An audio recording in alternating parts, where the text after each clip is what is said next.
Marxism is a materialistic philosophy.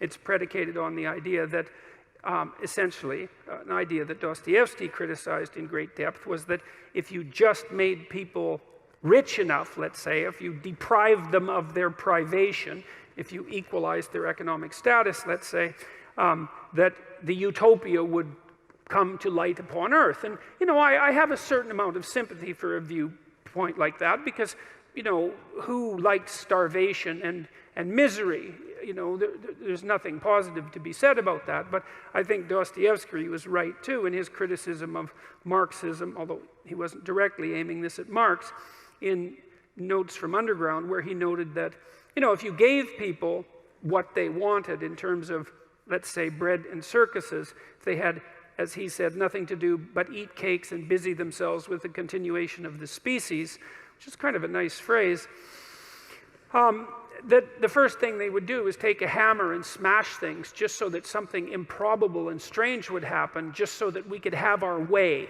You know, and it's kind of a recapitulation of the idea of original sin in Dostoevsky's subtle manner, is that we're the sorts of creatures that, you know, what did he say? We're ungrateful. That's the thing that primarily distinguishes us from animals, is we're ungrateful and that we can curse. That was what he thought made us different than animals. And that even if we got what we wanted materially, that wouldn't satisfy us because we're not the sorts of creatures that can be satisfied with material possessions, let's say, or material comfort, because it isn't even obvious that we're after comfort. I mean, what do you want? You want to just lay in a feather bed and eat peeled grapes all day? I mean, maybe for an hour or so, that might not be a bad idea, but, you know, it's going to get dull pretty quick. You're going to go out looking for trouble.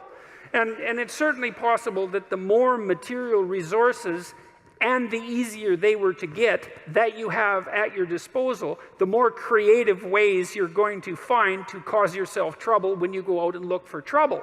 And that's a testament to the human spirit, and Dostoevsky knew this. It's like, well, whatever we're here for, it isn't the utopia of equal material distribution. We're not looking to be fed and asleep, you know? And I don't know what it is that we're looking for. God only knows.